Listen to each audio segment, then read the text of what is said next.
Security से अविनाश गोरक्षकर साहब चर्चा में शामिल हो रहे हैं। अविनाश जी, बहुत बहुत स्वागत है आपका। अच्छा लग रहा है इस बड़े इंटरेस्टिंग सेगमेंट में आपको जोड़ते हुए। तो सबसे पहले तो गुरु मंत्र दीजिए। ये जो ऊपरी स्तरों पर अक्सर निवेशक फंस जाते हैं और अक्सर पोर्टफोलियो में कई बार कोई कोई सेक्टर भी ऐसा होता है जो पूरा खेल खराब कर देता है।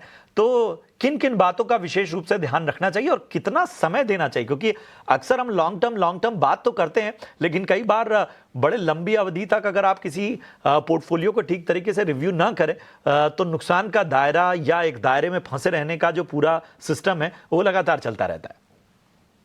मैं आई थिंक प्रशांत, ये जो आपका थीम है वो बहुत इंटरेस्टिंग है, क्योंकि प्रैक्टिकल सेंस में देखिए, अगर आप रिटर्न कमा नहीं पाते तो बेसिकली लोगों का जो इंटरेस्ट होता है स्टॉक मार्केट में थोड़ा सा कम हो जाता है। मेरा तो यही मानना है कि देखिए, आप फंडामेंटल अप्रोच अगर लेते भी हो तो I think you need to book out profits at a regular interval. हम कहते हैं ना कि अगर मान के चले 50 रुपए का स्टॉक अगर 75 हो गया, 80 हो गया, 100 हो गया, तो हम तो हमारे क्लाइंटों को ये कहते हैं कि थोड़ा सा प्रॉफिट तो बुक कर लीजिए, अपना कैपिटल रिकवर कर लीजिए, क्योंकि नॉर्मली अभी कैसा मार्केट हो चुका है कि शेयर बाजार में साइकिल चलती है। 3-4 महीना या 6 महीना एक थीम चलती है, उसके बाद दूसरी थीम चलती है।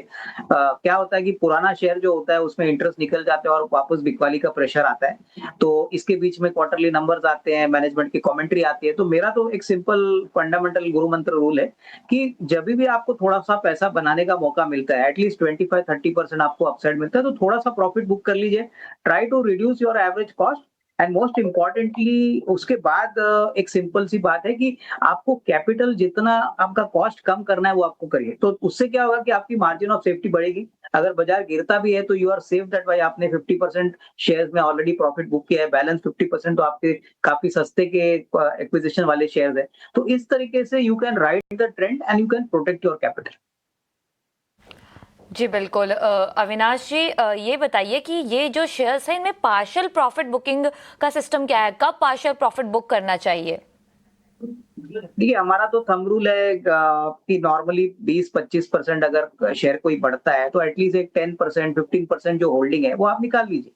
पूरा क्वांटिटी निकालने की जरूरत नहीं है, क्योंकि मान के चलिए कि कंपनी बहुत अच्छा कर रही है, रिजल्ट्स बहुत अच्छे हैं, आगे की कमेंट्री मैनेजमेंट की अच्छी है, तो डेफिनेटली आगे भी स्टॉक चलेगा। लेकिन हमने नॉर्मली देखा है क्या है कि स्टॉक एक पीक लेवल तक जाता है, उसके बाद वापस थोड़ा सा प्रॉफिट बुकिंग आती है। तो आई वुड से दैट 10-15% आपका जो भी पोर्टफोलियो का साइज है उसमें से स्लाइसिंग करके थोड़ा सा प्रॉफिट निकालिए। और ये कम से कम it should not be one time. मेरे ख्याल से अगर शेयर और 25% बढ़ गया तो वापस 10-15% निकालिए। तो इससे क्या होगा कि आपका कैश फ्लो भी बनेगा, और most importantly you will not be left looking only at paper profits. Retail निवेशकों का सबसे बड़ा प्रॉब्लम क्या है कि वो सिर्फ पेपर प्रॉफिट देखते हैं, वो कैश फ्लो कभी कन्वर्ट ही नहीं कर पाते। बिल्कुल। तो ये जो है ना, ये बैक टू बेसिक्स वाला जो हमारा ये शो है, उसकी तमाम बातें अगर आपने मिस भी कर दी हैं तो परेशान होने की ज़रूरत नहीं है। आपको लग रहा होगा कि इतनी अहम बातें अविनाश जी बता रहे हैं और इनमें सारी चीज़ें तो नोट डाउन करना इतने कम समय में आसान नहीं है। तो घबराइए मत, ये पूरा का पूरा सेगमेंट जो है वो यूट्यूब और सोशल मीडिया पर अपलोड करेंगे, वहाँ से आप रिविजिट कर सकते हैं। चलिए, अब ग्राफिक्स के रूप में आपको दिखाते हैं और आप देख भी रहे होंगे कि 50 वीक टू वीक हाई से जो करेक्शन है, गिरावट जो है वो किन किन दिग्गजों में नजर आ रही है। तो आप देखिए, तेजस नेटवर्क का आपने 52 हफ्ते की ऊंचाई से लगभग 63.5% टूटा हुआ है। एसकेएफ देखिए लगभग 62%, प्राज इंडस्ट्रीज में भी लगभग 62% का यहां पर करेक्शन अपने 52 वीक हाई से नजर आ रहा है। सीमेंस में लगभग 60%, वेदांता में देखें, वेदांत फैशन में देखें तो लगभग 59% से ज्यादा का करेक्शन है। ओला इलेक्ट्रिक, मतलब ओला इलेक्ट्रिक तो अपने आप में एक केस है, जिस तरह से हमने देखा 59% अपने 52 वीक हाई से नीचे। और इसके अलावा कोहेंस लाइफ साइंसेज, ये तमाम स्टॉक हैं। तो अविनाश जी, ये जो नाम मैंने लिए इनमें मैं Sterling and Wilson, KNR construction, Jindal सॉ, इन सबको भी जोड़ूंगा। दिग्गजों की भी पिटाई हुई है, दिग्गज भी कहीं ना कहीं इस गिरावट का शिकार हुए हैं। तो ऐसे में कहीं लग रहा है कि इन दिग्गजों में कहीं दांव लगाया जा सकता है।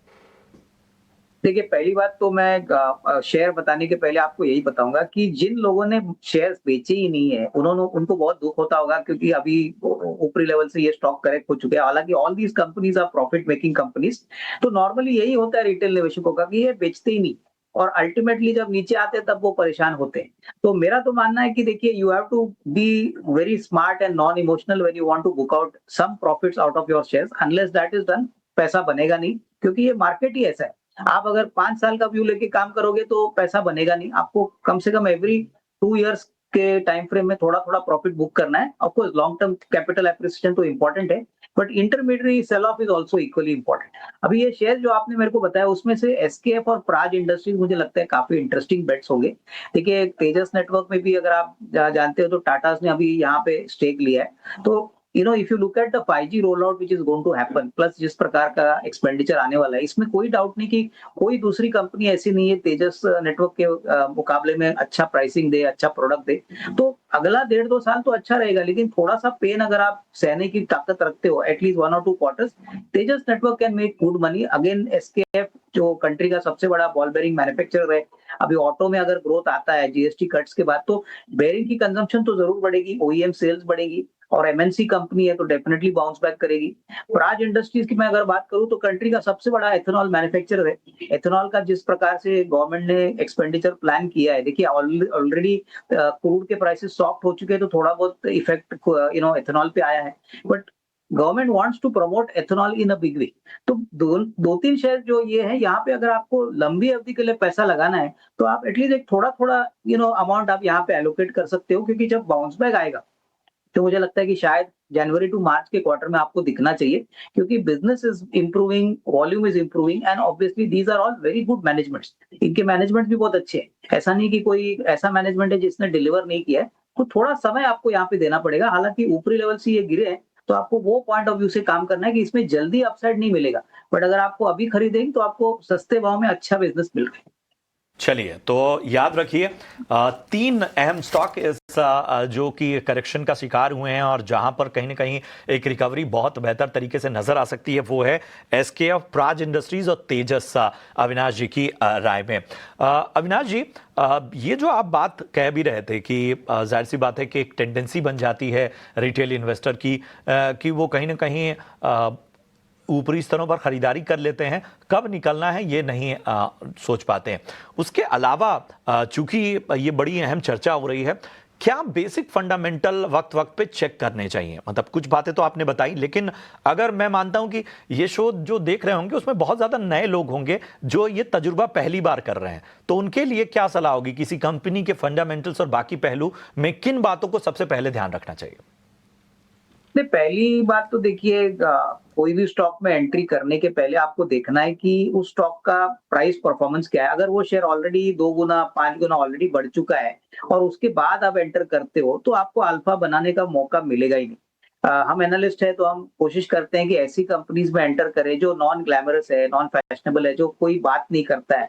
तो ऐसे जगह पे आपको पहले नजर रखनी है, और ये कोई डिफिकल्ट बात नहीं है। आजकल तो बहुत सारे सॉफ्टवेयर आपको मिलते हैं, बहुत इंफॉर्मेशन इंटरनेट पे मिलता है, तो थोड़ा सा पढ़ना जरूरी है। देखिए प्रशांत, प्रॉब्लम क्या है कि लोगों को मेहनत करनी नहीं है, उनको जल्दी जल्दी काम करके पैसा लगाना है। अगर आईपीओ की भी बात करें तो मैं समझता हूँ कि काफी लोग ऐसे हैं जो बेसिक प्रोस्पेक्टस पढ़ते नहीं है, वो जानते नहीं कंपनी क्या करती है, उसकी प्रॉफिटेबिलिटी क्या है। तो थोड़ा बहुत होमवर्क आपको करना पड़ेगा, और मुझे लगता है कि फ्रैंकली स्पीकिंग जो चर्चे में नहीं है शेयर, पहले उसके ऊपर फोकस करिए। और जो ब्लू चिप कंपनी है, जैसे ऊपर लेवल से आपने जो बताई जो नीचे गिरी है, आपको मेरे ख्याल से देखना है कि उसका प्राइस एक्शन पिछले 6-12 महीने में कैसा है। अगर वो ऑलरेडी 5 गुना 10 गुना बढ़ी है तो देन आपको कोई बड़ा गेन मिलेगा नहीं, क्योंकि normally retail investors come only for a short period, वो क्विक गेन्स बनाने के लिए ही आते हैं। आपको पोर्टफोलियो बनाना है तो ठीक है, बट अगर आपका नजरिया 3-6 महीना है तो then there is no point in entering in these already kind of counters। तो पहले तो ये देख लीजिए। और दूसरा मुझे लगता है कि कहीं ना कहीं देखिए कंपनीज अपने कॉन्फ्रेंस कॉल करती है, अपने एनालिस्ट मीट्स करती है, तो आजकल तो वो भी इंफॉर्मेशन सबको मुफ्त में अवेलेबल है। कॉन्फ्रेंस कॉल कोई भी लॉग इन करके अटेंड कर सकता है। तो थोड़ा सा उसके ऊपर ऑब्जर्वेशन करिए। उसका कॉन कॉल अगर आप अटेंड नहीं कर पाए तो उसका कॉन्फ्रेंस कॉल ट्रांसक्रिप्ट मिलता है। ठीक है, ये सारी बातें इन्फॉर्मेशन ड्रिवन है।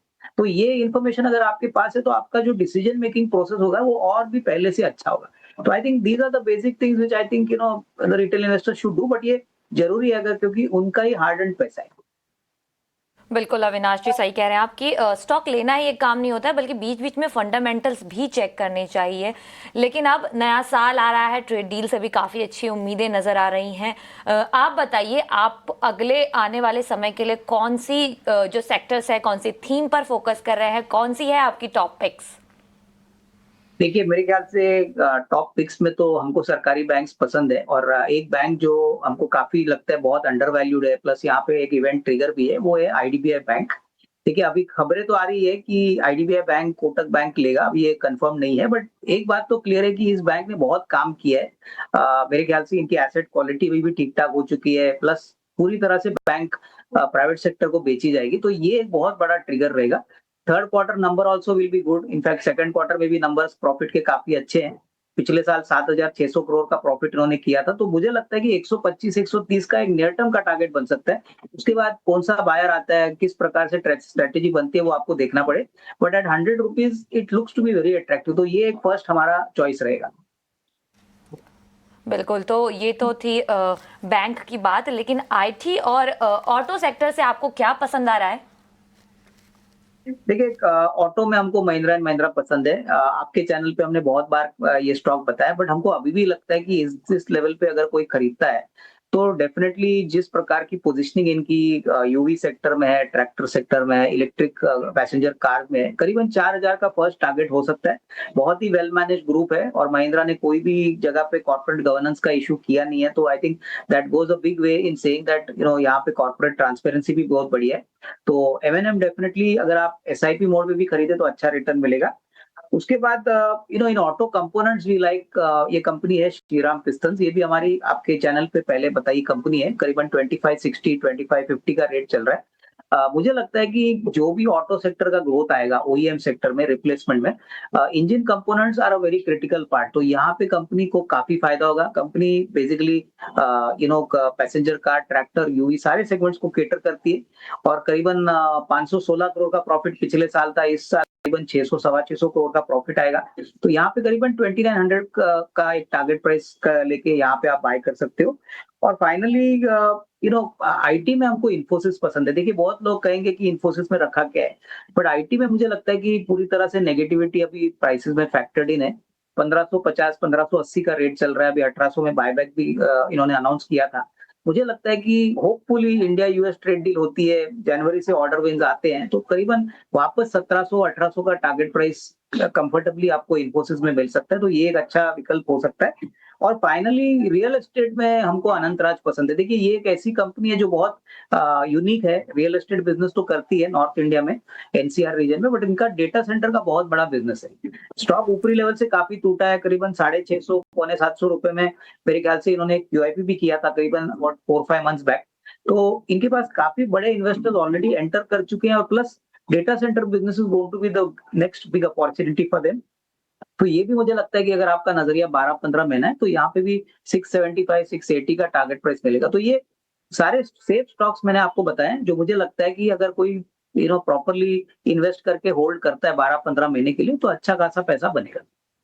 चलिए, तो अनंतराज, एमएनएम, इसके अलावा Shriram pistons, IDBI bank, Infosys, ये तमाम टॉपिक अविनाश जी की तरफ से। अविनाश जी, बहुत बहुत धन्यवाद, बड़ा अच्छा रहा आज शो, और मेरे ख्याल से ये जो बैक टू बेसिक्स हमने किया है, ये बड़ा आवश्यक हो जाता है इस तरह के बाजार में, जिनके बारे में लोगों को कई बार इस तरह का तजुर्बा कम होता है।